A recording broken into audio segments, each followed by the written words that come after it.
나이가 들어가면서 예전 같지 않게 머리가 잘 안 돌아가고 몸이 부어 있고 늘 몸이 좋지 않다고 느낄 때가 많습니다. 이러면 우리는 바로 나이가 들었다는 신호라고 생각하는데요. 하지만 이런 증상들은 나이 들면 당연히 찾아오는 것이 결코 아닙니다. 다만 늦기 전에 조치를 취하고 생활 방식을 바꾸라는 신호입니다. 오늘 소개해드릴 50 이후 건강을 지키는 7가지 습관에서는 중년을 맞은 사람들에게 이 모든 것들을 엄격하게 지키라고 하기보다는 자신의 습관을 총체적으로 분석해 볼 것을 권합니다. 또 중년 이후의 건강 수칙은 복잡하지 않다고 말합니다. 적게 먹고 더 많이 잘 자고 간헐적으로 단식 그리고 하루에 20분씩 명상 또는 이완 호흡을 하고 자연에 가까운 음식을 먹고 함께할 사람을 찾는 것입니다. 그리고 되도록 많이 맨발로 걸으라고 합니다. 건강과 면역력을 저절로 키워주는 마법의 알약은 없습니다. 하지만 면역 체계와 신체의 모든 시스템을 튼튼하게 만들어주는 생활 방식은 분명히 있습니다. 길어진 인생 후반전을 어떻게 나이 들어가느냐는 자신에게 달려 있습니다. 이제 나를 위해 바꾸셔야 됩니다. 50 이후 건강을 지키는 7가지 습관 바로 시작하겠습니다. 소식은 기본 중의 기본이다. 건강하게 나이 들기 위한 가장 중요한 원칙은 무조건 적게 먹는 것이다. 45세 정도가 되면 우리 몸은 예전만큼 많은 칼로리를 필요로 하지 않는다. 우리 몸은 이제 새로운 것을 만들어내지 않고 지금 가지고 있는 것을 보호하고 보존할 뿐이어서 연료가 적게 필요하다. 최근에는 칼로리 섭취량을 30% 줄인 사람들이 더 오래 살고 노년기에 질병에 걸리지 않았다는 연구 결과가 나왔다. 이 연구에서는 실험 참가자들이 어떤 음식을 먹는지를 전혀 고려하지 않고 오직 먹는 양만 계산했다. 단 하나의 변화만으로 그러니까 소식을 하고 5년 단위로 식사량을 조금씩 줄이기만 해도 확실한 결과를 얻을 수 있다는 것이다. 음식을 적게 소비하면 몸 안의 기관들의 부담이 덜 간다. 소식을 하면 몸이 처리할 일이 줄어들고 버려야 할 폐기물도 적어진다. 몸의 일거리가 줄어들면 남은 에너지를 신체 전반의 기능을 수행하는 데 사용할 수 있다. 소식하라는 것은 어려운 요구라는 생각도 든다. 인생에서 가장 행복한 순간들에는 늘 음식이 중심에 놓인다. 가족, 친구들과 식탁에 둘러앉은 시간은 정말 소중하다. 그리고 공동체, 사랑 공유 연결과 같은 것들은 건강하게 나이 드는데도 꼭 필요하다. 다만 그 식탁 위에 무엇을 올릴지를 현명하게 결정하고 당신이 바꿔야 하는 습관들에 신경을 써라. 혹시 특정한 친구들을 만날 때마다 과식을 하는가? 아니면 직계 가족과 함께 할 때라든가 술을 마실 때는 어떤가? 당신이 누군가에게 음식을 먹일 때는 어떻게 하고 있는가? 자녀 양육에서 음식은 중요한 자리를 차지하지만 아이들이 자랄수록 하루 3끼의 식사 외에도 중요한 일이 많아진다. 어쩌면 당신은 일정한 시각에 무조건 식사를 하지 않아도 되고 자신의 필요에 맞춰 그리고 나이에 맞춰 생활할 여건을 갖춘 사람인지도 모른다. 당연한 말이지만 칼로리를 줄이는 효과적인 방법 중 하나는 탄수화물과 정제탄수화물을 줄이는 것이다. 빵, 파스타, 밥과 같은 흰색 음식은 기본적으로 영양소가 적을 뿐만 아니라 몸에 해로울 수도 있다. 컬리플라워는 여기에 포함되지 않는다. 대부분의 사람은 나이가 들면 탄수화물을 잘 소화하지 못한다. 그래서 고령층의 당뇨 발병률이 높은 것이다. 탄수화물은 몸 안에 들어오면 당으로 바뀐다. 심각한 문제가 아닐 수 없다. 당뇨 위험을 낮추려면 영양가 없는 탄수화물 음식을 줄이고 영양이 풍부한 음식을 먹어야 한다. 물론 음식은 복잡하기도 하다.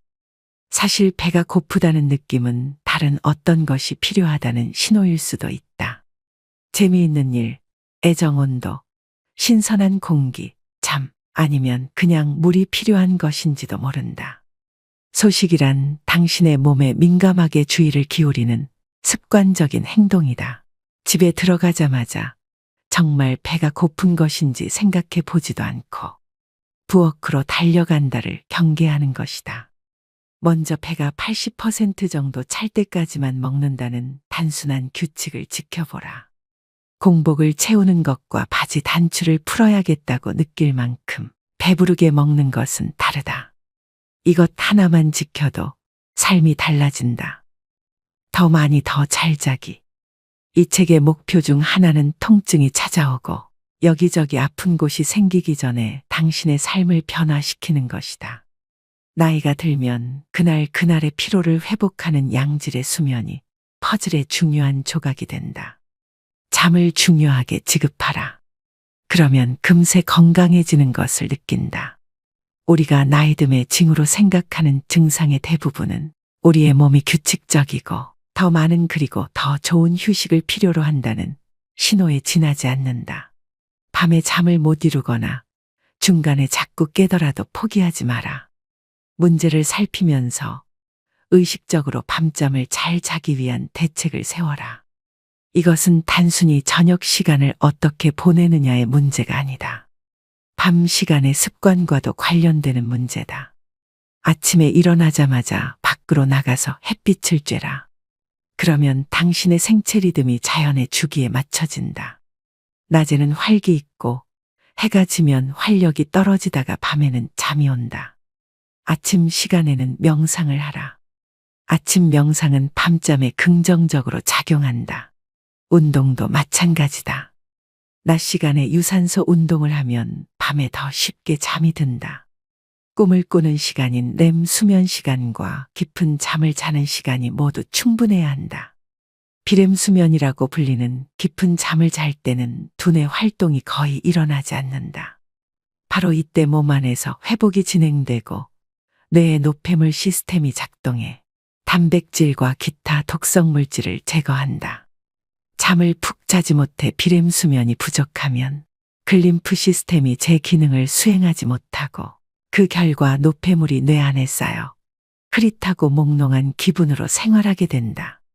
대다수 사람들은 7시간에서 9시간 수면을 취할 때 몸 상태가 최적이 된다.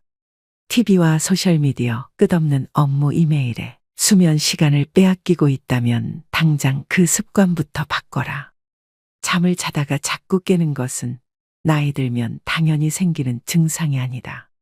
물론 호르몬 부작용 때문에 쉽게 잠들지 못하거나 푹 자지 못할 수는 있다. 그리고 나이가 들면 밤에 소변을 보기 위해 더 자주 일어나게 된다. 하지만 조금만 노력하면 잠깐 깼다가도 쉽게 다시 잠들 수 있다. 설탕은 정말로 줄여야 한다. 나이가 든 사람에게 설탕은 아주 해롭다. 설탕은 면역 체계를 약화시킨다. 그리고 모두가 두려워하는 당뇨병, 심장질환, 암, 알츠하이머병 같은 병을 키운다. 설탕이 특정한 단백질과 결합하면 노폐물을 만들어내고 그 노폐물은 혈관 내에 쌓인다. 이 노폐물은 여기저기 머물러 있다가 당신의 신체 기관에 마치 녹이 끼듯 내려앉는다.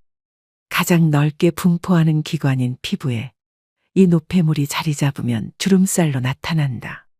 이 노폐물은 세포막을 손상시키고 혈관벽에 미세한 구멍을 뚫기도 한다. 만약 당신이 생활 습관을 딱 하나만 바꾼다면 그것은 정제당 섭취를 줄이는 것이어야 한다. 그리고 꿀과 아가베 시럽도 줄여라. 꿀과 아가베 시럽도 당신의 몸의 설탕과 똑같이 작용한다. 설탕은 다양한 가공식품 안에 숨어 있지만 우선 명백한 음식들부터 줄이자. 시리얼, 쿠키, 사탕, 탄산음료, 과일 주스. 참, 과일 주스는 탄산음료와 똑같이 몸에 나쁘다. 정말로 달콤한 음식이 당길 때는 베리류나 초록 사과를 먹어라. 초록 사과는 붉은 사과보다 당이 적다. 과일에 함유된 섬유질은 장의 흡수 속도를 약간 늦춰주기 때문에 과일을 먹으면 설탕이 많이 들어가 다른 음식을 먹을 때처럼 당이 곧바로 몸에 흡수되어 혈당이 급상승하지는 않는다. 당신이 커피에 설탕을 조금씩만 넣어 마신다고 해도 오랫동안 누적되면 양이 많아진다. 그냥 설탕을 끊어라. 그렇다고 화학물질 범벅인 인공감미료를 넣지는 말자. 정말로 커피나 차를 달게 해서 마시고 싶다면 나안과를 대신 넣어보라. 나안과는 각설탕처럼 생겼고 사탕 형태로도 판매된다. 아니면 천연감미료인 스테비아를 사용하라. 일부 스테비아 제품에는 다른 감미료가 첨가되어 있으므로 100% 스테비아를 구입해야 한다. 솔직히 말하면 나안과도 스테비아도 진짜 설탕 맛은 아니지만 달콤하긴 하다. 나안과나 스테비아는 단 것을 찾는 입을 달래기 위한 도구로 활용하라. 최종 목표는 당신의 미각이 설탕을 갈망하지 않게 만드는 것이다. 현대사회는 설탕을 기분 좋은 간식이라는 틀로 바라본다. 디저트는 쾌락이며 때로는 보상으로 제공된다. 그러나 사실 설탕은 몸에 상이 아닌 벌을 준다. 그리고 설탕을 끊기가 그토록 어려운 이유는 그것이 약물이기 때문이다. 설탕은 코카인이나 헤로인과 똑같이 뇌의 특정 영역을 자극하는 중독성 물질이다. 그러니 설탕을 무서워해야 마땅하다. 장과 면역력은 하나다. 면역체계의 70%는 뱃속에 있다. 나이가 들수록 장내 마이크로바이옴은 몸을 건강하게 유지하는 것이 중요해진다. 좋은 박테리아의 종류가 많아야 하고 나쁜 박테리아의 수는 적어야 한다. 우리 몸 안의 작은 미생물 생태계가 망가지면 우리의 섬세한 장벽이 약해져 몸 전반에 심각한 문제를 일으킬 가능성이 있다. 장벽은 몸과 외부 세계, 음식, 벌레, 독성 물질이 위험이 있는 것 사이의 1차 방어벽이다. 장벽은 무엇이 우리의 시스템 안으로 들어와도 되고 무엇이 들어오면 안 되는지를 결정한다. 따라서 장벽을 잘 보호하는 것이 건강을 지키는 열쇠다. 마이크로바이옴이 건강하지 못하고 균형이 깨져 있으면 연약한 구조로 이루어진 장벽이 느슨해져서 미세한 틈이 생긴다. 그러면 박테리아 독성 물질 그리고 완전히 소화되지 못한 음식물이 이 틈을 통해 혈관으로 새어나갈 수 있다. 이것은 장누수라 불리는 현상으로 무시무시한 이름만큼이나 실제로 더 해롭다. 혈관으로 새어 들어온 입자들은 몸속에 어디에서 염증을 일으킬지 모른다. 이것은 모두 몸속에서 일어나는 일이지만 그 결과는 심각하다. 장누수가 발생하면 관절 통증, 피부 발진, 심한 기분 변화, 불안, 우울감, 눈으림, 브레인포크, 머리에 안개가 낀 것처럼 멍하면서 인지 기능과 집중력, 주의력 등이 저하되는 상태, 호르몬 문제로 이어질 수 있다. 장누수는 면역력을 떨어뜨리고 자가 면역 문제를 악화시킨다. 우리가 나이 탓으로 돌리는 증상의 상당 부분은 사실 마이크로바이옴이 균형이 깨진 결과다. 그리고 이것은 개선할 여지가 있는 문제들이다. 시작은 식단 조절이다. 가공 처리되지 않은 신선한 유기농 식품을 먹어라. 항생제와 호르몬을 주입한 동물성 식품을 멀리하라. 글리포세이트와 같은 독성 제초제가 뿌려진 농산물도 멀리하라. 당신의 몸에 프리바이오틱스, 마늘, 양파, 아스파라거스 등 발효식품을 날마다 공급하라. 잠을 잘 자고 수분을 충분히 섭취하고 명상을 하고 항생제는 꼭 필요할 때만 사용하고 식도염 증상을 완화하는 처방약 같은 위장약을 장기간 복용하지 마라. 다시 말해 일반적으로 웰니스의 좋은 생활 습관들은 중년 이후 장 건강과 면역력을 유지하는 데 더 큰 도움이 된다. 날마다 많이 움직여라. 중년 이후의 운동은 정형화된 운동만을 의미하지 않는다. 중년 이후 운동은 날마다 일상생활을 하면서 아침부터 저녁까지 최대한 많이 움직이는 것이다. 신체 활동을 즐기는 사람이 되자. 온종일 활동적으로 생활하는 것이 헬스클럽에서 1시간을 보내는 것보다 이롭다. 특히 헬스클럽에서 1시간을 보내지만 낮에는 책상에 앉아 있고 밤에는 소파에 앉아 있는 경우라면 물론 헬스클럽에서 하는 운동도 좋다.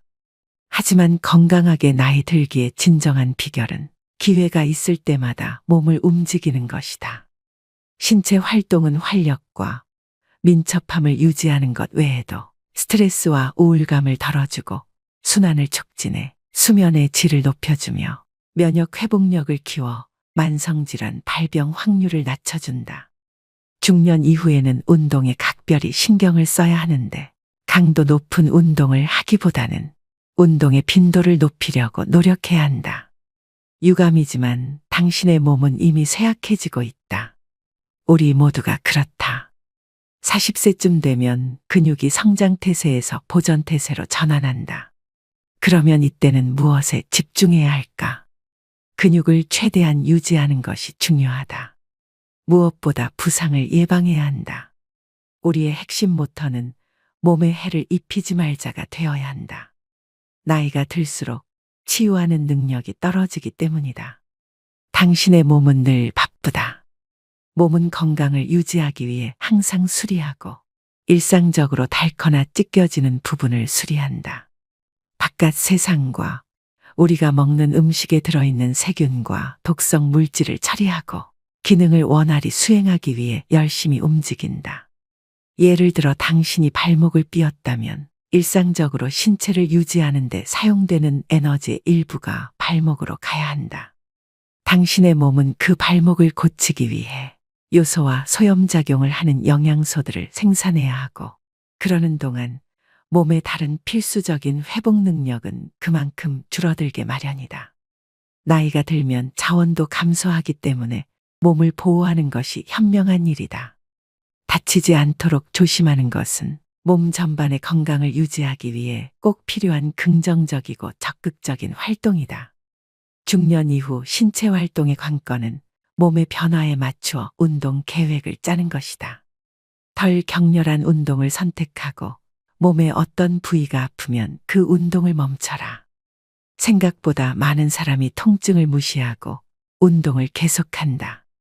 이런 태도는 건강하게 나이 드는데 도움이 안 된다.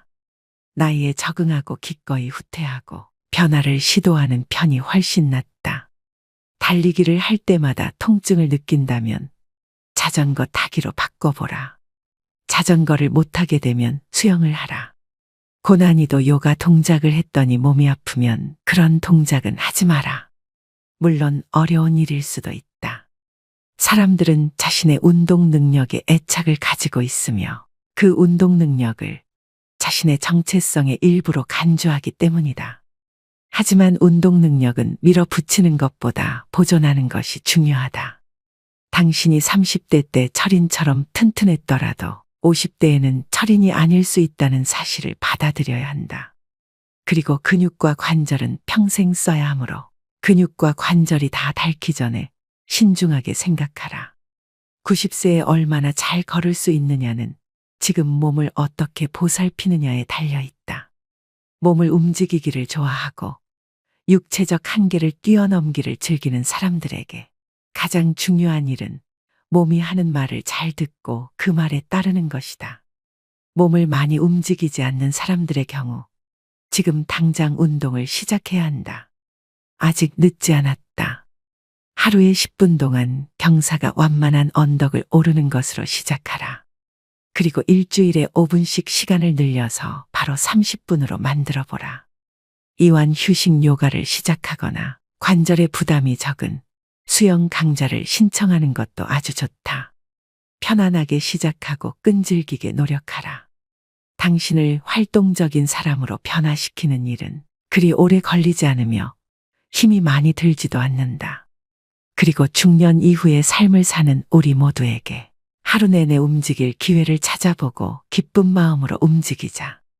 조금 일찍 지하철을 타고 일찍 내려 사무실까지 걸어가거나 버스에서 한두 정류장 앞에 내려 집까지 걸어보라.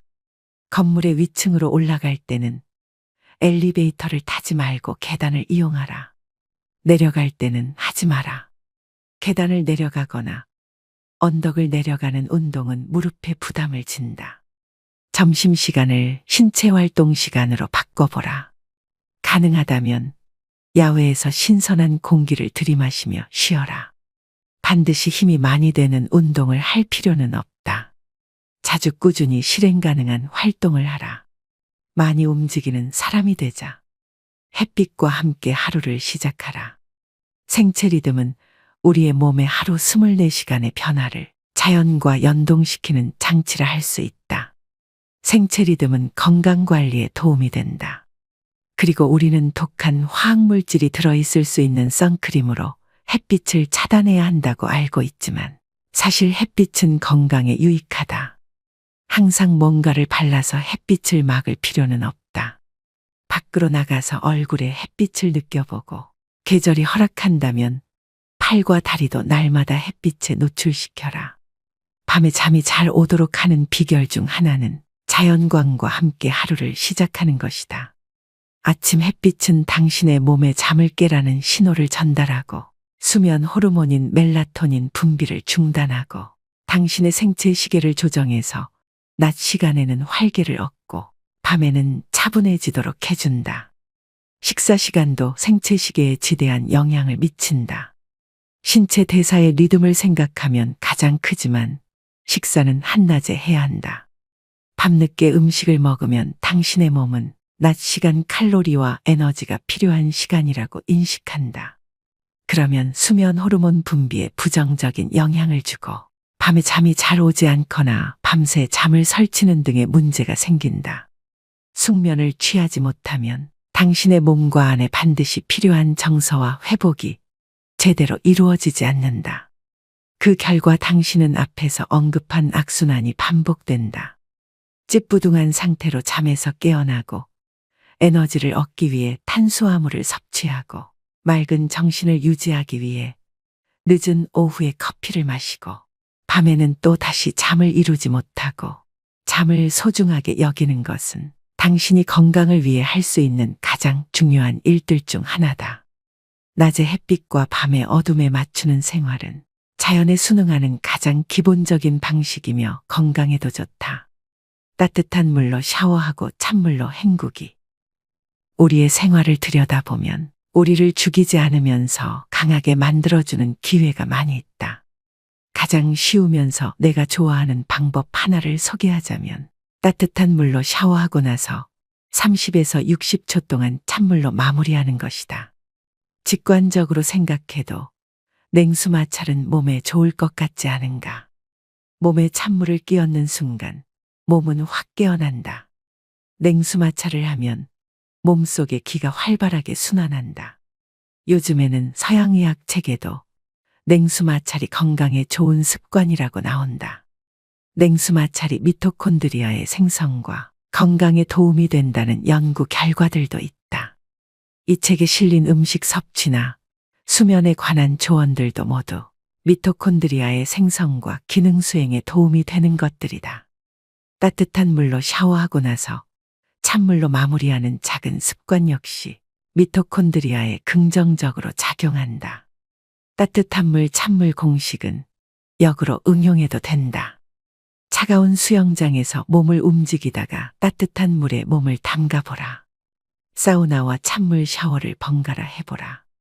또는 겨울에 외투를 입지 말고 잠시 바깥에 나가보라. 그러면 기분이 상쾌해진다. 이렇게 차가운 공기를 잠깐 쐬어주면 몸에 좋다. 어릴 때 어른들에게 들은 말과는 다르지만 호르메시스 원리를 응용해서 몸에 다른 종류의 가벼운 스트레스를 줄 수도 있다. 짧은 단식을 하거나 잠깐씩 격렬한 신체 활동을 해보라.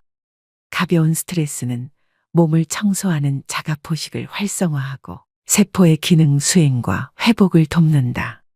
나이가 들면 세포의 기능 수행과 회복 능력이 감소한다. 우리의 몸에 짧지만 강렬한 스트레스가 가해질 때 몸은 손상된 것을 더 잘 복구한다. 여기서 손상에는 극단적인 것만이 아니라 생활과 나이듦의 과정에서 자연스럽게 생기는 마모가 포함된다. 우리의 몸은 항상 스스로 수리를 하는데 호르메시스는 그 수리에 도움을 준다. 좋은 음식으로 하루 2끼만. 중년 이후에는 건강 측면에서 아침 식사가 하루 중에 가장 덜 중요한 끼니라고 말할 수 있다. 짧은 단식을 하면 좋은 점이 많은데 아침 식사를 건너뛰면 짧은 단식을 쉽게 할 수 있다. 당신이 지금 단식을 하고 있지 않더라도 하루에 3번보다는 2번 식사가 유익하다. 음식을 적게 먹으면 몸에 부담이 덜 가고 처리할 일이 적고 소화 에너지를 덜 쓰기 때문에 회복과 수선에 사용할 에너지가 확보된다. 또 짧은 단식은 몸에 적당한 스트레스를 줌으로써 긍정적인 흐름의 호르메시스의 효과를 발휘한다. 작은 스트레스를 견뎌내면 우리 몸은 더 튼튼해진다. 하루 2끼 식사를 원칙으로 삼으면 몸에 부담이 덜 가고 더불어 자유롭게 쓸 수 있는 시간이 확보된다. 반드시 아침을 생략할 필요는 없다. 저녁 식사를 건너뛰어도 무방하다. 중요한 것은 이른 아침 또는 늦은 밤이 아니라 열량의 상당 부분을 소모하는 일과 시간에 음식을 섭취하는 것이다. 되도록 잠자리에 들기 3시간 전에 식사를 끝내라. 나이가 들면 생활 패턴이 바뀌기 때문에 하루 2끼 식사라는 원칙을 지키기가 쉬워진다. 당신이 부모라면 자녀가 성인이거나 10대일 경우 각자의 계획표대로 생활할 테니 하루 3번 꼬박꼬박 식사를 챙기지 않아도 된다. 그러면 당신 자신에게 필요한 생활 방식을 채택하기가 조금 더 쉽다. 하루 2끼 식사는 아주 엄격하게 지켜야 하는 원칙은 아니다. 식사는 가족의 생활이나 사교 활동의 중심으로서 매우 중요하다. 앞서 말한 대로 사랑하는 사람들과 함께하는 식사는 영혼의 영양분을 공급하며 건강하게 나이 드는데 필요한 일이다. 따라서 하루 2끼가 고정불변의 법칙은 아니지만 하루 2끼를 기본 원칙으로 설정하는 것이 바람직하다. 또 하나의 중요한 원칙은 식사량이다. 배가 꽉 찰 때까지 먹지 말고 배고픔이 달래질 때까지만 먹어라. 그리고 한 그릇 더 먹기 전에 잠시 쉬어라. 외식할 때도 소식과 영양에 신경 써야 한다. 식당에서는 동행한 사람과 음식을 나눠 먹거나 본 요리가 아닌 에피타이저를 주문하라. 당신 앞에 음식이 가득 담긴 커다란 접시가 놓여 있다면 절반만 먹고 나머지는 포장해 와서 다음날 먹어라. 소식을 하면서 당신의 기분이 어떤지 살펴보라. 아마도 몸이 가볍고 에너지가 차오르는 느낌을 받을 것이다. 그리고 단순히 음식 섭취량만 줄여도 건강이 개선된다. 근육량 유지는 결정적이다. 대다수 사람은 40세가 넘으면 매년 1%의 근육을 잃어버린다. 그래서 70세가 될 무렵이면 우리는 20대 때 근육량의 절반 정도만 가지고 활동해야 한다. 이것이 나이듦의 자연스러운 과정으로 근감소증이라고 불린다. 중년 이후에도 건강하게 지내려면 근감소를 최소화해야 한다. 50대 후반까지는 근감소증을 크게 걱정하지 않아도 된다. 당신 자신을 잘 돌보고 운동을 하면 대개는 괜찮다. 60에서 65세 정도 후부터는 단백질 섭취량을 25% 정도 늘려야 한다. 설령 동물성 단백질 섭취량이 늘어난다 하더라도 퍼즐의 다른 조각은 근력 운동이다. 일상생활에서 끌기와 물건 들어올리기 같은 저항성 운동을 하면 근육량을 유지하는 데 도움이 된다. 근력 운동이란 단순히 뭔가를 들어올리는 운동이 아니다. 근력 운동은 저항성이 있는 모든 활동을 가리킨다. 저항성은 운동용 밴드, 공아령 그리고 자신의 체중, 요가에서 몸을 평평하게 유지하는 플랭크 자세 또는 푸시업의 하강 동작을 생각해보라. 나이가 들면 가벼운 물체를 가지고 연습하는 것이 좋다. 근육이 일을 하지만 관절의 통증이 느껴지지는 않는 안전한 운동을 하라. 다음날 약간 욱신거릴 정도, 물론 관절이 아니라 근육이 욱신거린다면 충분히 열심히 운동한 것이다.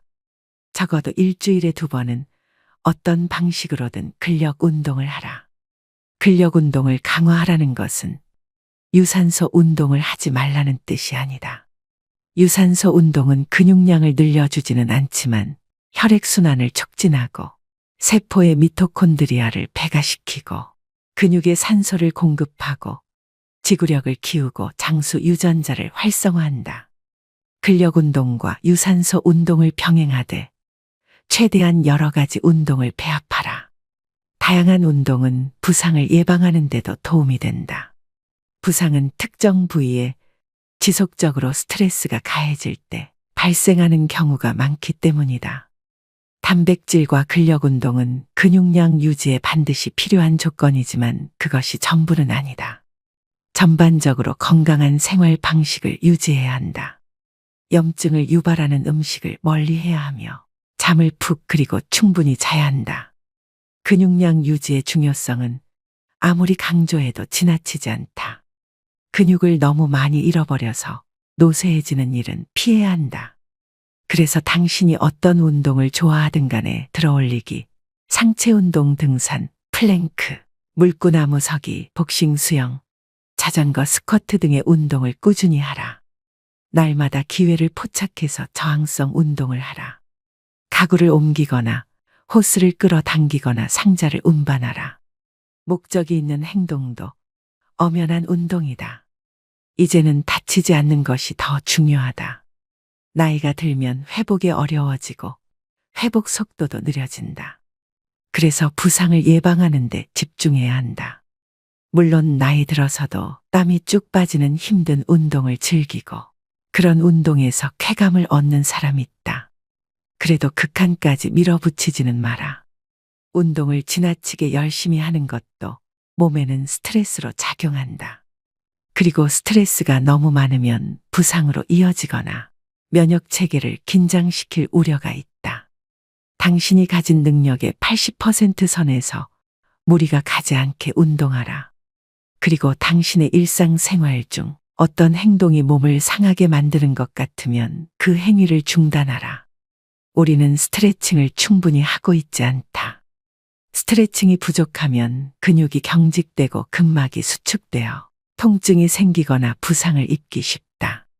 스트레칭으로 근육을 유연하게 해주면 관절이 편안해지고 자세가 바로 잡히며 걸음걸이도 가벼워진다. 운동 전에 스트레칭을 하라. 수영을 하든 자전거를 타듯 아령 운동을 하든 요가를 하든 간에 시작은 천천히 하라. 몸에 시동이 걸리게 기회를 주어야 한다. 운동을 마무리할 때 더 스트레칭을 하라. 어디가 왜 아픈지를 관찰하라. 우리는 통증과 고통에 금방 익숙해진다. 몸이 스스로를 보호하기 적응하기 때문이다. 당신은 계단을 오르내릴 때 아킬레스건이 너무 많이 늘어나지 않게 하고 무릎에 가해지는 충격을 줄이기 위해 발을 비스듬히 돌리는가? 무거운 물건을 들 때는 어느 쪽 팔을 주로 쓰는가? 당신이 자주 하는 동작과 당신이 놓치고 있는 습관을 관찰하라. 그래서 문제를 회피하지 말고 바로 잡아야 한다. 미봉책을 사용하다 보면 다른 부위를 다치게 마련이니까. 통증은 발에서 시작해서 엉덩이로 올라가고 나중에는 허리와 어깨에 문제가 생긴다. 결국에는 불균형과 불편이 쌓이고 쌓여 문제를 해결하기가 어려워진다. 당신에게 필요한 운동을 잘 선택하면 하나의 부상에 대처하기 위한 행동이 다른 부상으로 이어지는 사태를 방지할 수 있다. 오늘의 영상 어떠셨나요? 나이를 잘 먹는다는 것은 단순한 운이 아니고 복권처럼 임의로 주어지는 혜택도 아닙니다. 그것은 일상생활 속에서 구체적인 선택의 결과물입니다. 여러분이 날마다 하는 일상적인 선택은 전반적인 건강과 신체의 자기보호 능력에 굉장한 영향을 끼치는데요. 최적의 나이듦이란 행복하고 활기차며 앞으로 수십 년 동안 정말 좋아하는 일들을 할 수 있는 것을 의미합니다. 이 책이 여러분의 인생 후반전의 건강 계획에 도움이 되었으면 하는 바람입니다. 이 영상은 책의 일부분만 소개해드렸습니다. 더 많은 정보를 알고 싶으시다면 책 전문을 읽어보시길 추천드립니다. 오늘도 노후의 지혜와 함께 해주셔서 감사드립니다. 황금빛으로 무르익어가는 여러분의 지혜로운 인생을 언제나 응원합니다.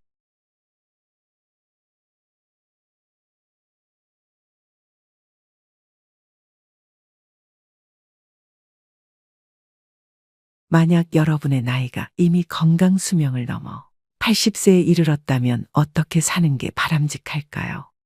지금은 100세 시대라고 할 만큼 수명이 길어진 것은 기쁜 일일 수도 있겠으나 실은 조금 걱정되는 점도 있습니다. 왜냐하면 많은 고령자들이 오래 살아야 한다는 강박에 사로잡혀 있기 때문인데요. 여러분은 다음 문항을 보시면 어떤 생각이 드시나요? 사실은 먹고 싶지만 건강에 해롭다니까 참는다. 몸을 움직이기 힘든데 건강을 위해 무리하여 운동한다. 효과를 느끼지 못하면서도 오래 살려는 마음에 계속 약을 먹는다. 전부 맞는 이야기라고 생각되시나요? 나이가 들수록 건강에 해로운 건 피하고 건강에 이로운 것은 꾸준히 실천하는 게 당연하다는 생각이 드는데요. 하지만 건강을 위해 했던 이러한 일들이 80세가 넘은 사람이라면 전부 자제할 필요도 무리할 필요도 없다고 합니다. 그래서 오늘은 우리의 일반적인 상식과는 다른 이야기를 해보려고 합니다. 80세의 벽이라는 책이 있는데요. 저도 50대인데다 부모님 두 분 모두 80대시다 보니 관심이 가더라고요. 그래서 이 책을 읽어보니 지금까지 부모님을 대했던 저희 태도는 순전히 내 관점이었구나 하는 반성을 하게 됐습니다. 또 일반적으로 알고 있었던 상식을 뒤집는 부분들이 많아서 앞으로 노후를 생각해야 되는 우리 50대, 60대 분들에게도 도움이 되겠구나 싶어 이 책을 소개해 드립니다. 현재 남성의 평균 수명은 82세, 여성은 88세입니다. 이 평균 수명은 앞으로 점점 더 증가해서 인생 100년, 100세에 가까워질 것입니다. 그렇지만 아무리 오래 살 수 있다고 해도 건강 수명이 늘지 않으면 누군가의 손길을 필요로 하거나 침대에서 생활해야 하는 기간만 길어질 뿐입니다. 그 기간은 현재 남성이 9년, 여성이 12년입니다. 건강하지 못해도 오래 살고 싶다라고 생각하는 사람도 있을 테지만 가능하면 힘차고 건강하게 살아야 됩니다. 80세 이후는 70대와는 완전히 다릅니다. 어제까지 가능했던 일이 오늘은 안 되는 상황을 수없이 맞닥뜨립니다. 컨디션 난조를 겪는 일도 잦아집니다. 무거워서 드는 것조차 못하게 되는 암담한 순간을 맞게 되는 나이입니다. 또 치매인가 라는 생각에 자신감을 잃는 일도 있을 겁니다. 리모컨을 어디에 뒀는지 기억조차 없는 당황한 상황을 자주 겪기도 하는데요. 배우자나 가까운 사람의 죽음을 경험하면서 하루아침에 고독이나 절망에 사로잡힐지도 모릅니다. 순식간에 생로병사의 거대한 벽이 거친 파도처럼 덮쳐오는 것이죠.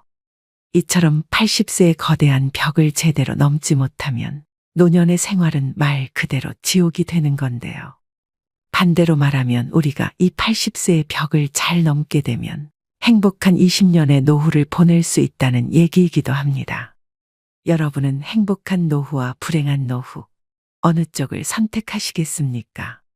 오늘은 이 책을 바탕으로 80세의 벽을 잘 넘는 방법을 6가지로 나눠서 소개해 드리겠습니다.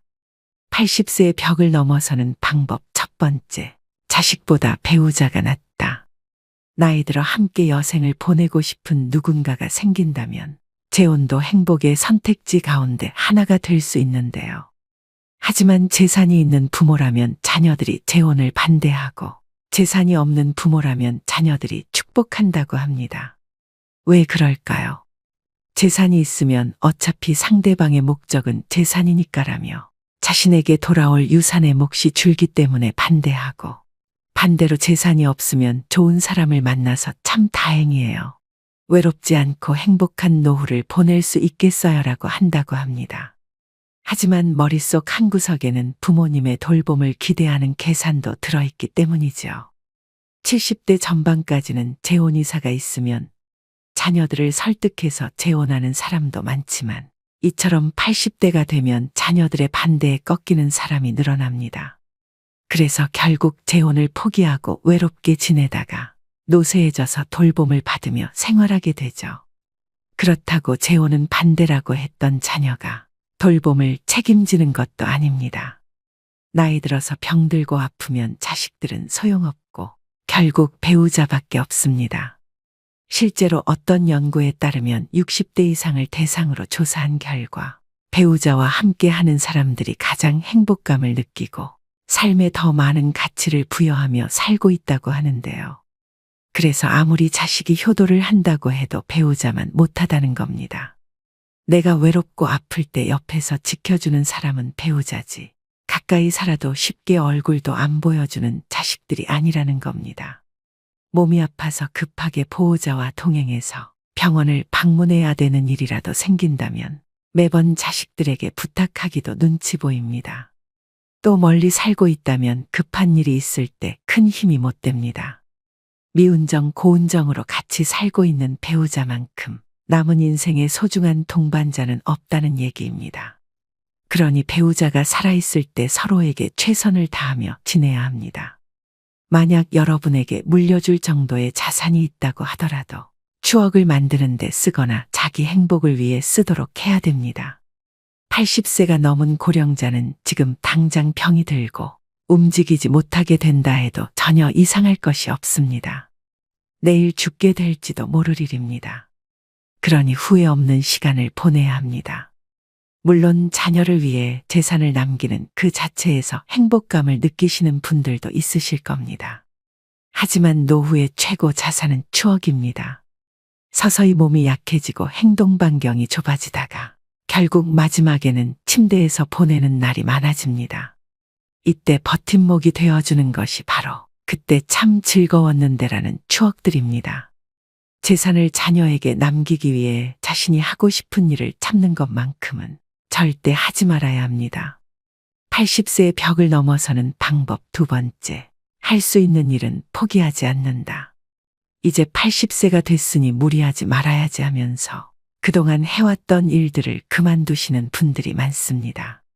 하지만 가지고 있는 능력을 유지하는 것은 80세의 벽을 넘기 위해 꼭 필요한 자세인데요.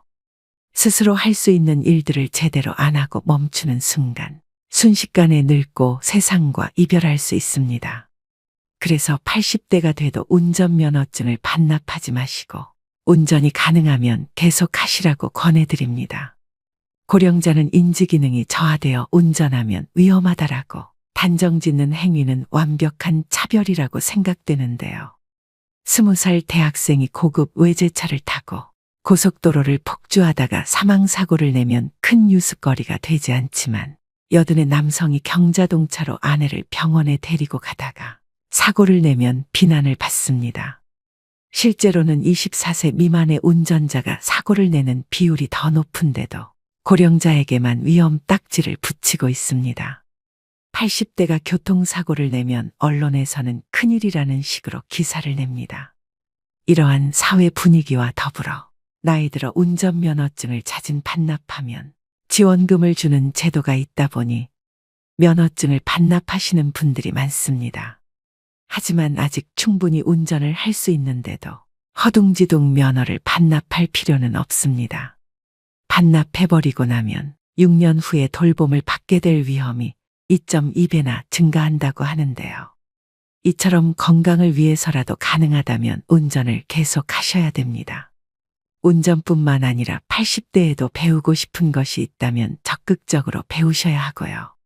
건강한 노후 생활을 보내는 가장 중요한 방법 중 하나가 노후에도 배움을 지속하는 건데요. 80세가 넘었다고 집에만 계시는 것은 수명을 단축시키는 가장 안 좋은 방법입니다. 마음 맞는 친구를 만나든 취미 생활을 즐기시든 무언가에 흥미를 가지고 몰두하시는 것이 좋습니다. 80세의 벽을 넘어서는 방법 세 번째, 참지도 말고 무리하지도 말자. 80세가 넘어 사망한 사람을 부검하면 대부분 몸에서는 암이, 뇌에서는 알츠하이머 병변이 발견된다고 합니다.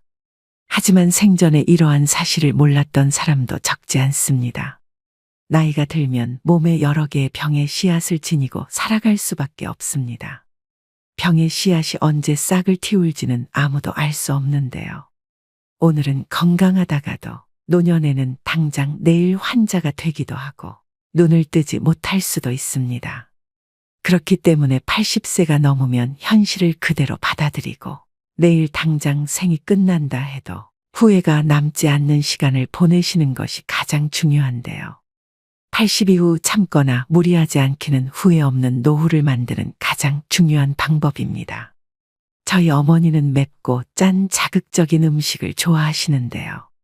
건강을 생각해서 제발 드시지 말라고 잔소리를 많이 하는데 그때마다 먹고 싶은 걸 먹지 못하시니 스트레스를 많이 받으시더라고요. 이렇게 건강을 위한다는 명분으로 나이가 들어서도 먹고 싶은 음식을 참는 사람이 많습니다. 소식하고 달고 짠 음식을 피하고 기름진 음식을 자제하고 비만은 건강을 해친다는 사고가 사람의 상식이 되었는데요. 이런 얘기는 60대까지는 건강을 해치는 원인이 되기도 하지만 80세를 앞두고 있다면 이러한 생각은 일단 접어두셔야 합니다. 고령자는 장기 기능의 저하로 식욕이 증가하는 경우가 있을 수도 있고 먹고 싶다는 욕구는 몸이 필요하다는 것이니 입에 당기는 음식은 마음껏 드셔야 됩니다. 체중 관리한다고 굶거나 식단 관리하지 마세요. 살이 좀 찐 사람이 오히려 더 오래 산다는 통계도 있습니다. 먹고 싶은 음식을 참으며 체중 조절하기는 스스로 수명을 깎는 행위입니다. 채식이 좋다고 매일 풀만 드시지 마시고요. 나이 들수록 단백질 섭취가 가장 중요하기 때문에 고기를 많이 드셔야 합니다. 그럼 여기서 술이나 담배는요? 라는 질문이 되돌아올 수 있는데요. 술도 드시고 싶으시다면 몸에 주는 부담을 생각해서 저녁 반주를 즐기는 정도가 현명합니다. 지나친 음주로 몸을 제대로 가누지 못해 넘어지면 낙상으로 골절되어 한순간에 늙어버리는 비극도 적지 않기 때문입니다. 또 의외라고 생각할지 모르지만 담배의 폐해는 나이가 들수록 줄어드는데요.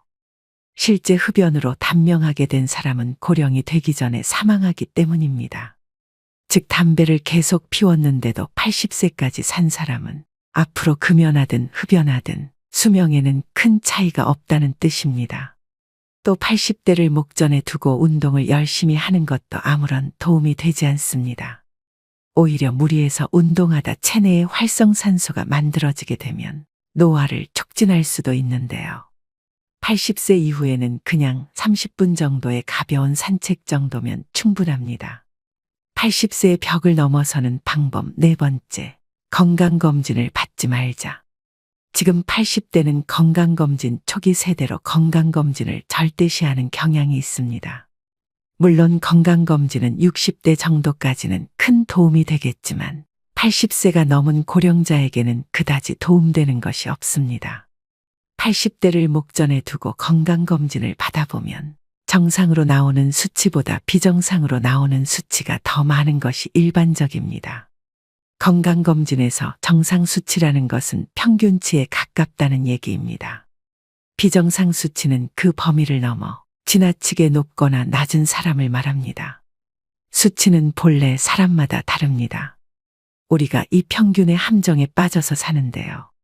체질이나 환경에 따라서도 다르고 나이에 따라서도 다르며 체형이나 생활 습관에 따라서도 다릅니다. 어디까지가 정상이고 어디까지가 비정상인가가 문제가 아니라 정상치라도 병에 걸리는 사람이 있고 비정상치라도 병에 걸리지 않는 사람이 있다는 겁니다.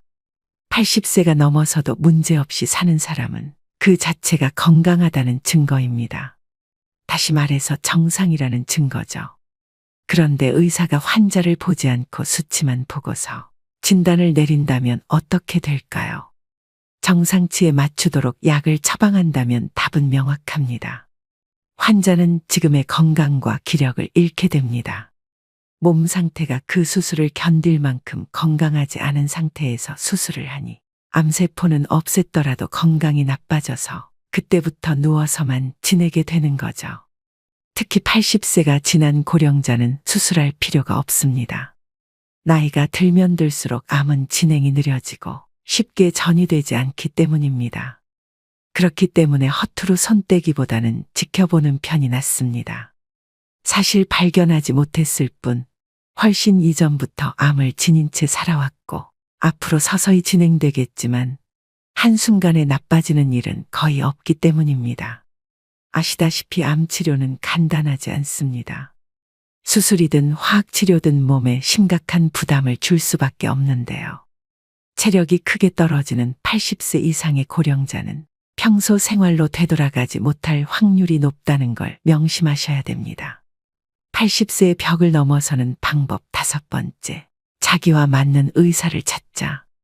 80세의 벽을 넘으려면 얼마나 좋은 의사를 선택하고 얼마나 좋은 관계를 유지하느냐가 관건입니다.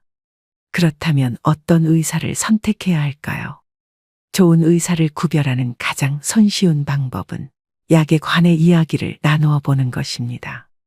본래 약은 몸 상태를 좋게 하는 것이 목적인데 처방해준 약을 먹고 몸 상태가 나빠진 것 같다고 해도 이건 좋은 약이니까 혹은 약을 끊고 죽고 싶나요라는 식의 태도를 보이는 의사라면 그 병원은 그만 다니는 편이 낫습니다.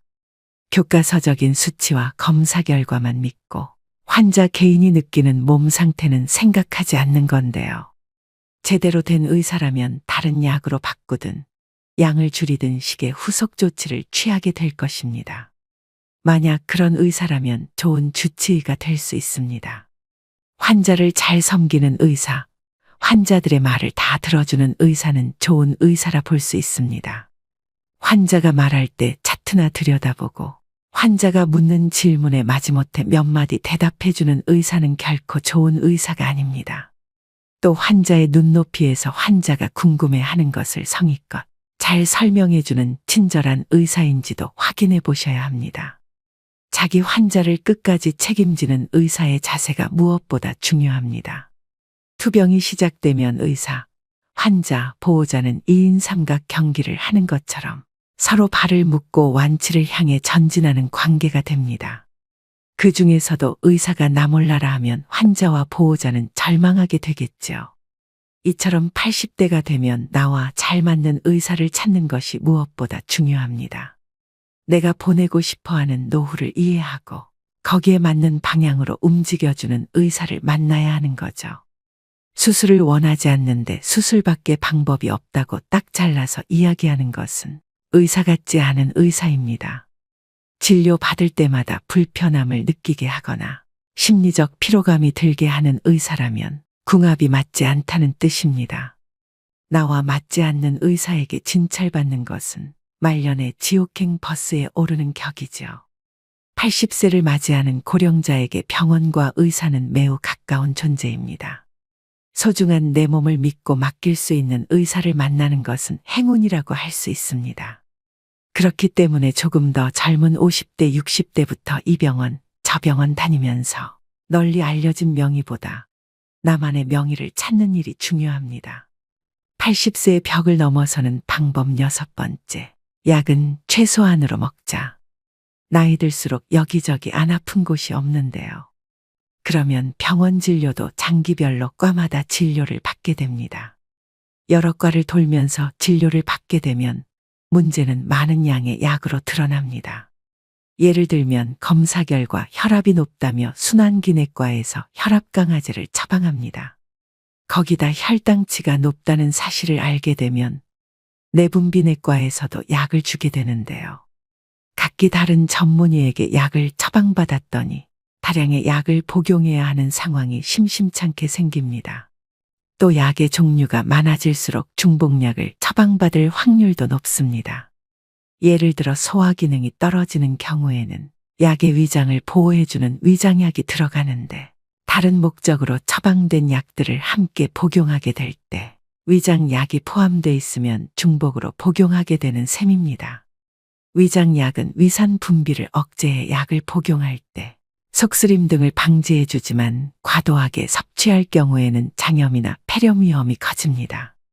또 순환기 전문의가 진료를 하고 나서 높은 콜레스테롤 수치를 약으로 낮추면 면역 기능이 저하되고 암이 진행되기 쉬우면서 감기나 독감에도 쉽게 걸립니다. 혈관계 이상으로 죽는 게 아니라 암이 진행되거나 폐렴으로 죽게 될 수 있는 거죠. 이렇게 되면 약이 되는 것이 아니라 독이 될 수도 있다는 사실을 기억하셔야 합니다. 이런 장기별 전문 진료 체계는 60대까지는 효과가 있지만 80대 전후에는 별로 도움이 되지 않습니다. 특히 고령자일수록 많은 약을 함께 쓰면 문제가 됩니다. 물론 꼭 먹어야 하는 약도 있으므로 모든 약을 끊을 수는 없지만 일상생활의 활동 수준을 방해하지 않도록 최소한에 머물러야 합니다. 머리가 아프면 두통약을 먹고 위가 아프면 위장약을 먹으면 됩니다. 필요할 때 필요한 만큼만 먹는 것이 약의 올바른 사용법입니다. 약을 계속 먹어야 오래 산다는 근거는 어디에도 없다는 사실을 기억하셔야 됩니다. 오늘의 영상 어떠셨나요? 80세의 벽은 높고 두꺼우나 벽을 넘는 방법 6가지를 소개해드렸습니다. 종합적으로 강조드리고 싶은 것은 싫은 걸 억지로 참지 말고 좋아하는 일을 하는 것입니다. 아무리 후회해도 지난 날은 돌아오지 않습니다. 내일 일은 아무도 모릅니다. 내일은 내일의 바람이 붑니다. 그것이 인생입니다. 그러므로 자신의 인생을 있는 그대로 받아들이기만 하면 됩니다. 어떤 것이라도 두려워하거나 걱정하지 마세요. 원하는 일을 하고 먹고 싶은 음식을 먹고 만나고 싶은 사람을 만나고 하고 싶은 말을 하면서 살면 됩니다. 이것이 행복한 노후와 불행한 노후를 가르는 기준입니다. 불량 노인이어도 됩니다. 사람 좋은 척하면 건강이 불량해집니다. 여태까지 사람들의 눈치를 살피고 사양하느라 하고 싶은 일을 참으며 살아오셨을 겁니다. 그런데 80세가 넘어 참거나 무리하게 되면 몸과 마음이 지치고 건강이 나빠집니다. 지금까지 애쓰고 고생하며 살아왔으니 앞으로는 원하는 대로 살아보셔야 합니다. 80세가 넘은 고령자라면 그렇게 살아도 됩니다. 인생에는 다양한 의미의 오르막과 내리막이 있지만 오르막에서도 내리막에서도 행복은 생각하기 나름입니다. 행복이란 무엇인가에 대한 답은 사람마다 다르겠지만 최고의 행복은 다름 아닌 즐기는 능력이 아닐까 싶습니다. 즐길 수 있어야 진정한 100세 인생입니다. 80세의 벽을 넘어서 앞으로 20년 하루하루 새로운 도전을 즐기셨으면 좋겠습니다. 오늘도 노후의 지혜와 함께 해주셔서 감사드립니다. 황금빛으로 무르익어가는 여러분의 지혜로운 인생을 언제나 응원합니다.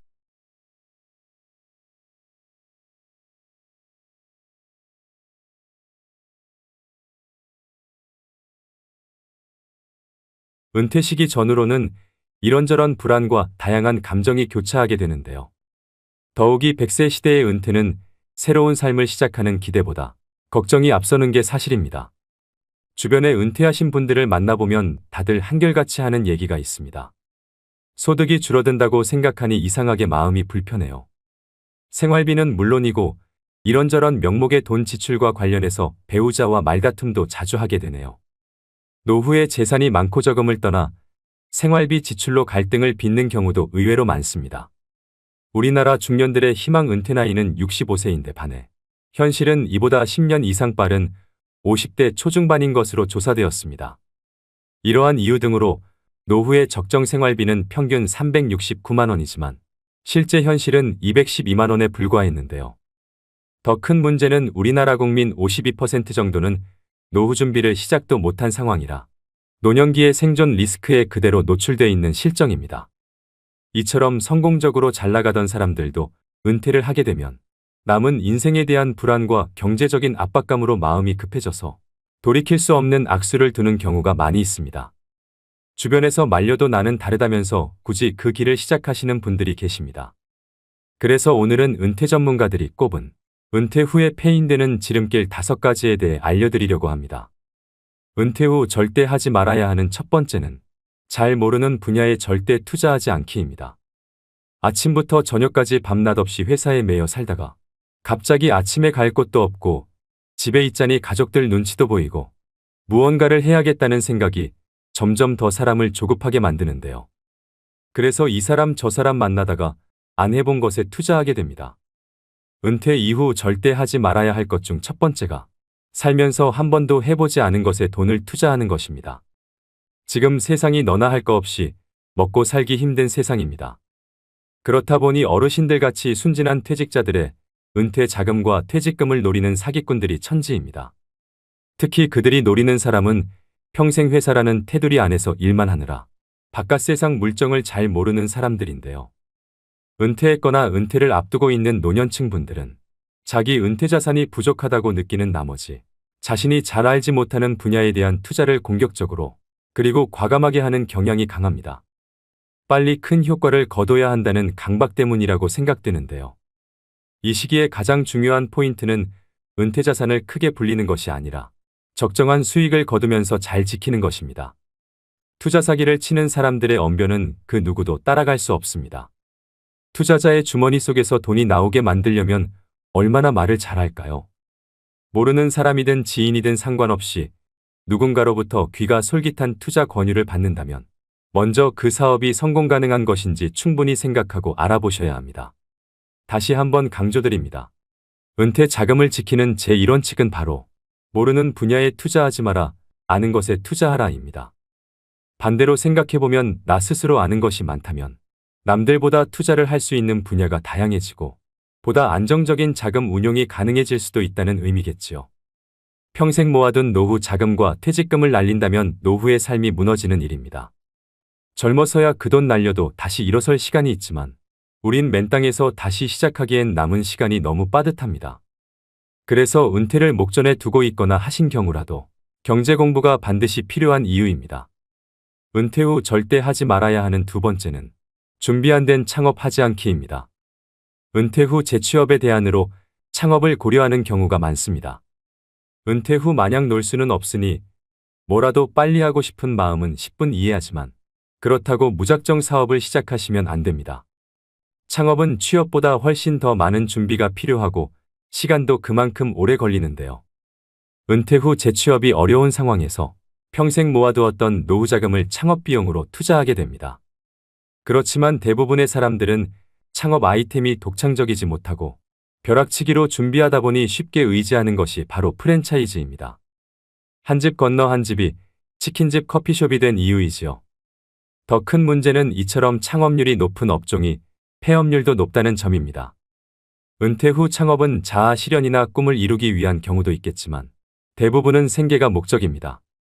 창업할 수밖에 없는 상황이라면 잘 될 거라는 안일한 생각은 접고 안정적인 수익 창출을 위해 많은 노력을 기울이셔야 합니다. 그렇다면 창업에 실패하지 않으려면 어떻게 해야 할까요?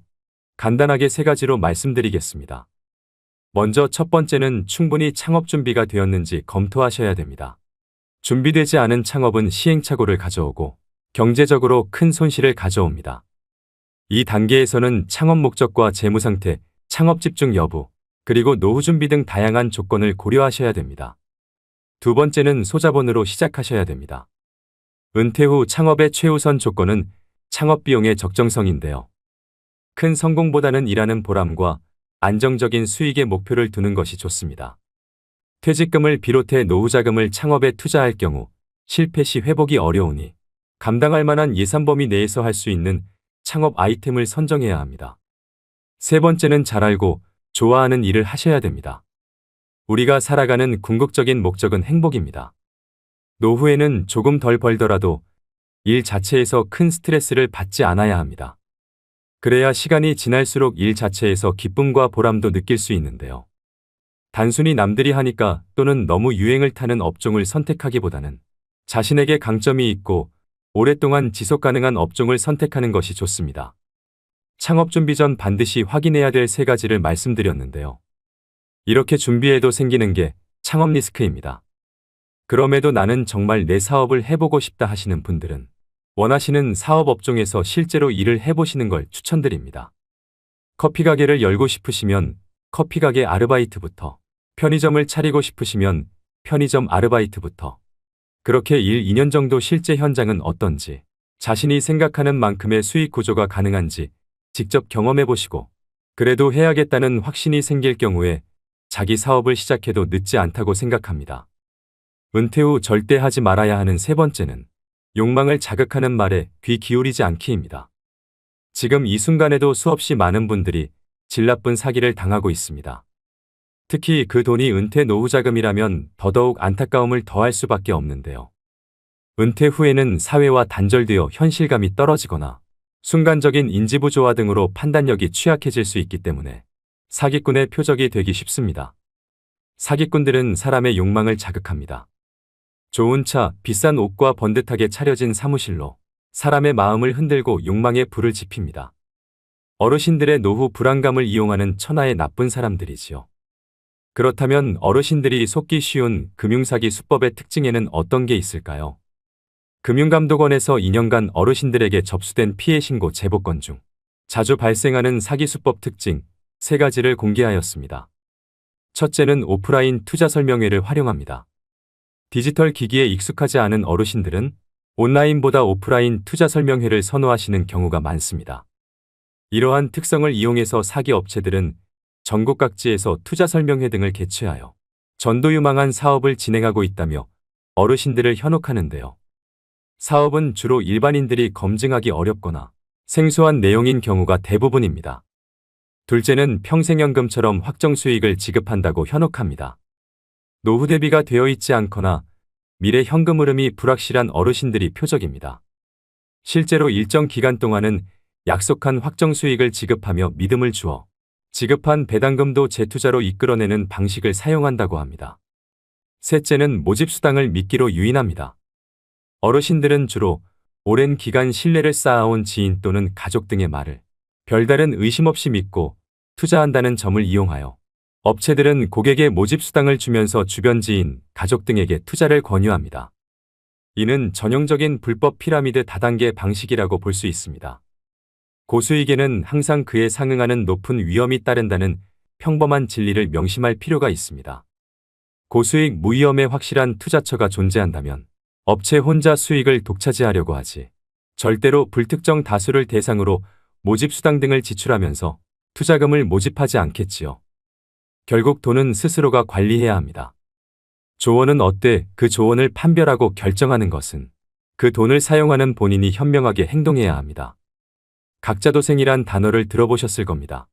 너무 차가운 단어로 느껴질 수 있겠지만 젊어서든 늙어서 나중에 오든 결국 이 돈의 관리는 자기 자신의 수많은 고통과 고민 속에서 나오는 결과물이라고 생각합니다. 부자의 4가지 능력 중에는 그 돈을 유지하는 능력이 있는데요. 돈을 벌고 모으는 능력도 중요하지만 돈을 유지하는 능력은 반드시 배우고 지니셔야 됩니다. 은퇴 후 절대 하지 말아야 하는 4번째는 무언가를 배우기에 늦었다고 생각하지 않기입니다. 노후 준비를 망치는 또 다른 생각은 무언가를 배우기에는 늦은 때라고 인지하는 것입니다. 중장년이시라면 100세 시대에 이제 겨우 반을 사신 것뿐입니다.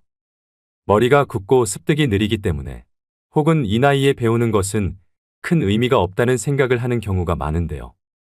요즘엔 노후 연령이 늘어나는 만큼 제2의 직업이나 취미를 갖는 것이 매우 중요합니다. 나는 딱히 하고 싶은 취미도 일도 없다 하시면 국가지원제도를 활용해서 자격증을 따보시는 것도 방법인데요. 은퇴 후 남성 중장년들이 가장 많이 취득하는 자격증인 지게차 운전 자격증과 굴삭기 자격증은 60대, 70대까지도 현역으로 일하시는 분들이 계십니다. 그럼 50대 중반이나 후반의 자격증을 따도 10년은 더 일할 수 있다는 얘기겠지요. 은퇴 후 취미나 소일거리 없이 남은 인생을 보내는 것은 스스로를 힘들게 하는 길입니다. 100세 이상 사신 분들에게 인생의 가장 황금기가 언제냐고 물었을 때 대부분의 어르신들이 60에서 80세였다고 대답했다고 합니다. 우리 인생의 황금기는 아직 오지도 않았습니다. 하지만 은퇴 후에 그저 뒷방 늙은이로 방에서 TV나 보면서 노후의 시간을 소비한다면 그 시간들을 우리 인생의 황금기로 만들지 못할 겁니다. 그 시간들을 어떻게 보내느냐에 따라 여러분 인생의 후반전이 달라질 수 있습니다.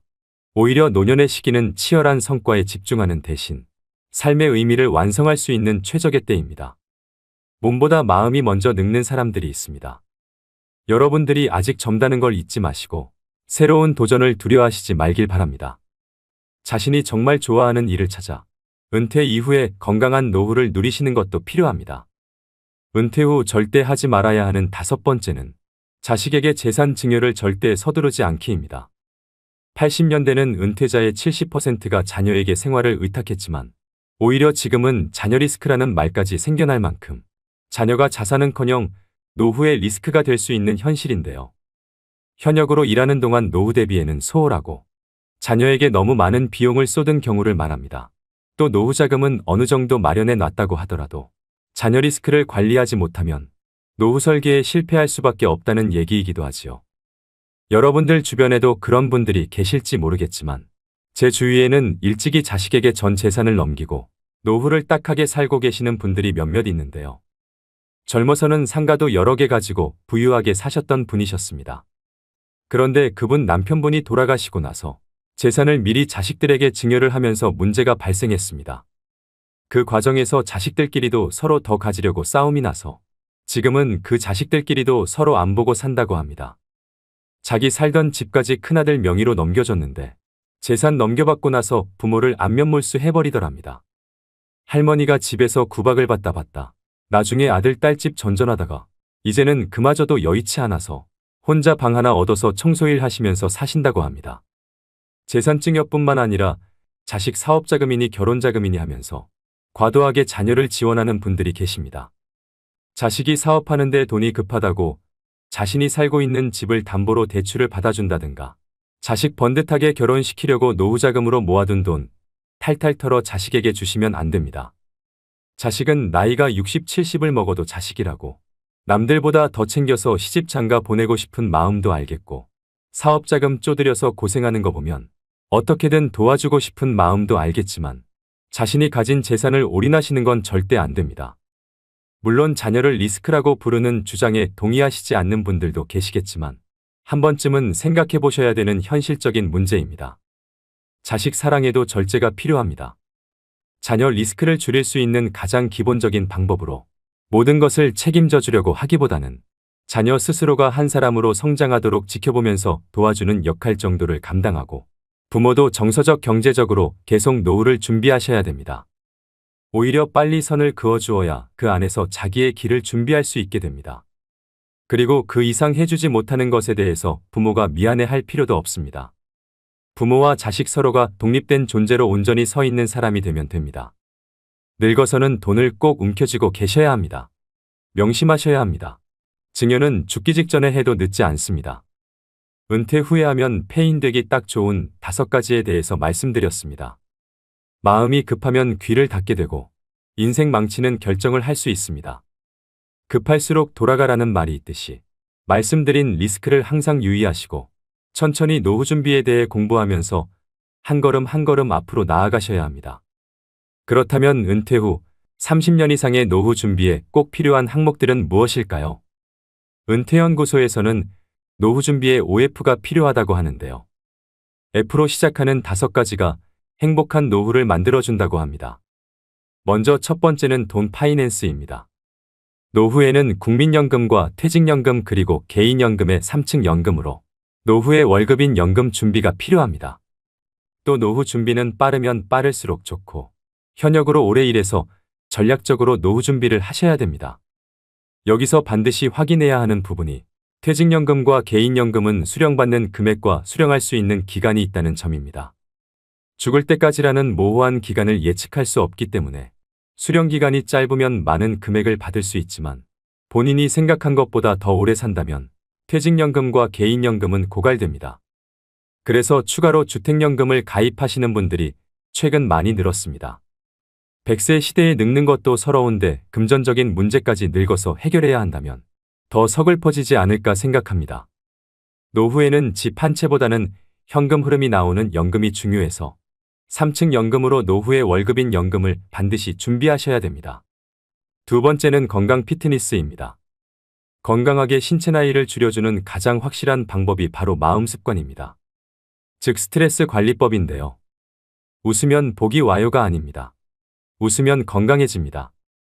돈으로는 살 수 없지만 인체에서 특정 조건에서 생성되는 강력한 암치료제가 바로 엔돌핀, 세로토닌과 도파민입니다.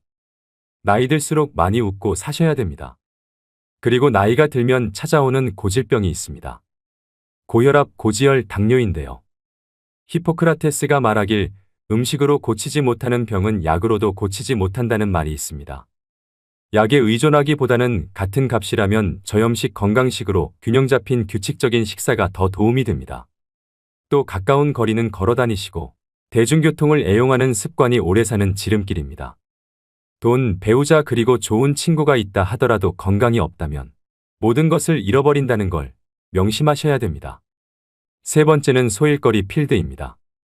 소득을 올리는 일거리뿐 아니라 은퇴 후 남는 시간을 보람차면서도 재미있게 보낼 수 있는 소일거리를 의미하는데요.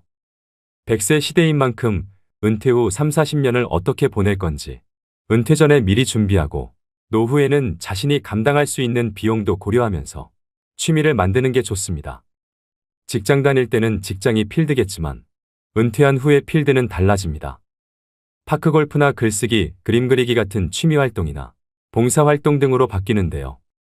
이때 다시 한번 강조드리는 점은 꼭 소득을 얻기 위한 일자리가 아니더라도 내 시간을 의미 있게 보낼 수 있는 소일거리를 찾아야 노후에 많은 시간을 알차게 보내실 수 있습니다.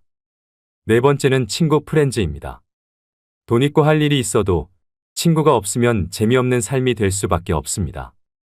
노년기에는 가족과 친구, 지역사회와의 관계를 유지하는 것이 정서적 안정과 삶의 만족도에 중요합니다. 정기적인 사회적 활동은 고립감을 줄이고 행복감을 증진시키는데요. 봉사활동이나 동아리 활동 그리고 종교 모임 등에 참여하면 새로운 사람들을 만나고 의미 있는 활동에 참여하실 수 있습니다. 노년이 되면 마음이 경직되게 마련입니다. 이럴 때 마음이 젊고 신세대처럼 행동하는 친구와 어울리시는 걸 추천드립니다. 다섯 번째는 재미펀입니다. 돈도 소일거리도 어느 정도 있고 사랑하는 배우자와 자녀, 그리고 좋아하는 친구들이 있다면 부러울 게 없습니다. 인생이 재미있고 즐거울 것입니다. 열심히 일한 당신 떠나라. 이 말보다 더 좋은 말이 어디 있을까요? 어떻게 하면 노후에 재밌는 시간을 보낼 것인지를 연구하고 실행하셔야 됩니다. 아는 것은 좋아하는 것만 못하고 좋아하는 것은 즐기는 것만 못하다는 말이 있습니다. 무엇이 그리 바쁘답시고 재미있는 영화 한 편 못 보는 인생을 과연 재미있는 인생이라고 할 수 있을까요? 재미없는 인생은 재미없는 영화 이상으로 지루하기만 할 것입니다. 90세, 100세까지 살아야 하는 인생을 재미있는 인생으로 만드는 것은 바로 나 자신입니다. 오래 살아도 말씀드린 OF가 갖춰져 있지 않다면 그 사람의 노후는 적막강산일 수밖에 없습니다. 은퇴는 누구나 꺼립니다. 그렇지만 피할 수 없는 것이 은퇴이기도 하지요. 피할 수 없다면 즐기셔야 합니다. 기왕이면 은퇴 후 30년, 40년을 잘 보낼 수 있도록 노후의 오박자, 즉 OF를 잘 준비하시길 바랍니다. 오늘의 영상 어떠셨나요?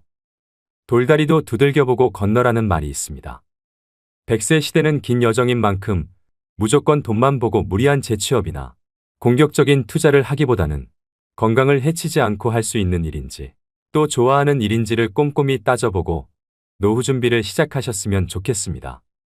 지금 은퇴하는 세대는 평균적으로 자유롭게 쓸 수 있는 30년 이상의 시간을 갖습니다. 그렇기 때문에 안도감과 행복감을 갖고 시작하는 사람이나 걱정과 불안감을 갖고 시작하는 사람이나 모두 미래는 불확실성 속에 있는 것은 마찬가지인데요.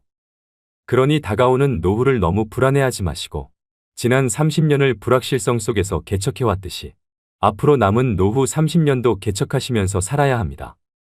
누구나 다 늙습니다. 자연의 섭리이고 공평한 시간 법칙입니다. 누구나 윤택한 노후를 보내고 싶어하는 마음을 가지고 있습니다.